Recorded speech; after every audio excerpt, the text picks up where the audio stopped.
Happy sunny Saturday. So today I wanted to talk about when you are in the process of looking for a home, and let's say you're looking for a rental. Today I happen to be out showing a couple of, actually I have a few rentals of my own, but I was also showing some rentals that are on the market by other agents, and a really interesting point was brought up.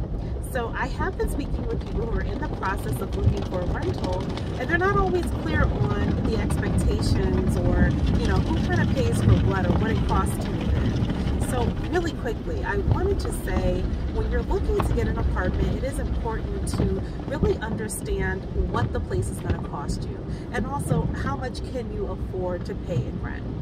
So as a general rule, a landlord will request that a tenant earns at least 3 times the rent gross monthly.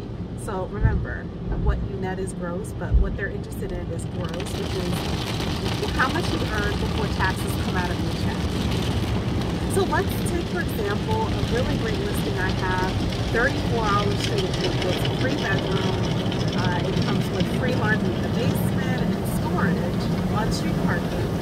But that apartment is being rented for $2,000 a month. So ideally, my landlord client is looking for someone who earns at least $6,000 per month, because that helps them understand that you're not overextending yourself and that you are likely, all things considered, as long as you're still earning roughly the same salary, that you'll be able to comfortably afford to stay in this apartment.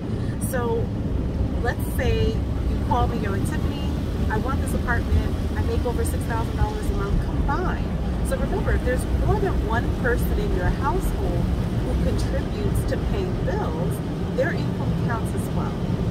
So you call me and you're like, Tiffany, I saw the walkthrough video, it's great, I've seen the pictures, I love it, I'm ready. Well then, I'm going to, of course, first make sure that technically you can afford to rent this place, that your household, combined household income is at least $6,000 a month for this particular apartment. And then I'm going to talk to you about an NTN check. So NTN, National Tenant Network, that's the check that I'm finding many realtors in our area, we're all kind of using that NTN. What that does is it's a credit, criminal, and eviction history check. So sometimes I give people, and I always ask, have you had any evictions or filings for eviction? And sometimes people don't realize that even though they never were evicted, even if they never got the court notice, unfortunately, if they were behind in their rent, their landlord may have filed eviction paperwork, which is going to show up on their NTN background check. Ideally, we look for people who don't have any filings or any evictions. Now, let's say we do the check. Your background comes back great. There's a scoring system between 0 and 100. Ideally, we're looking for people who score at least an 80. And it's not a direct correlation from your credit report, thank you.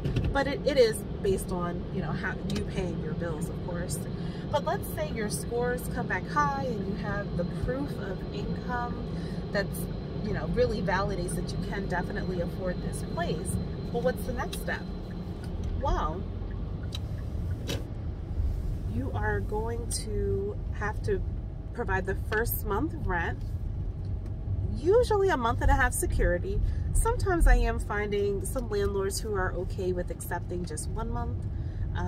Sometimes with different larger complexes that we work with, they actually have a different structure, so they accept a little bit less than a month. But usually it's the first month rent, a month and a half security, and 1 month broker fee. That does vary. It depends on the area you're in sometimes. It depends on,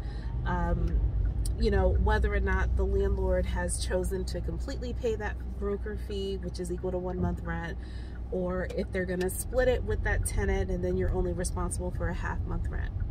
But in general, when there is an apartment that you're interested in, you just figure whatever the rent is times 3.5 is what you're going to need to move in.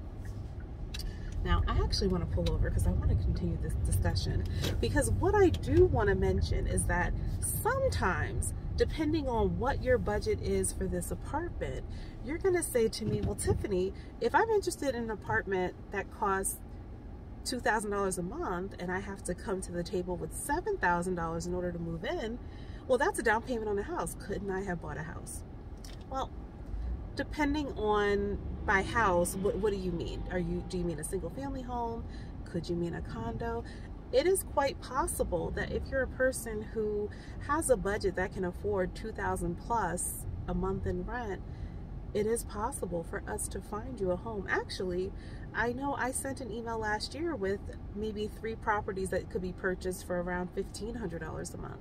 So there are definitely some options out there. I know I do post a lot of walkthroughs for rentals and some homes for purchase, but make no mistake, I have a full service business. So I work with people who want to sell their homes. I work with buyers who are looking to purchase a home. And then I do also work with landlords and tenants who are looking to rent a home. My name is Tiffany Booker, Miss Montclair. You guys know, go to missmontclair.com. That's where you're going to find all the houses that are in our area that are on the market. But always, you can call me, you can text me. Reasonable times, of course, right? Don't call or text me at midnight, okay? But again, 973-460-4674. And if you have a friend, a family member, a colleague, someone who is interested in real estate in some fashion, go ahead, give them my information, give them my digital business card, give them my number, whatever. I'm happy to speak with them. No need to be the middleman or middlewoman or middle person. Just go ahead, give them my information, let us connect and have that conversation and get it started. I hope you enjoy your weekend. Take care.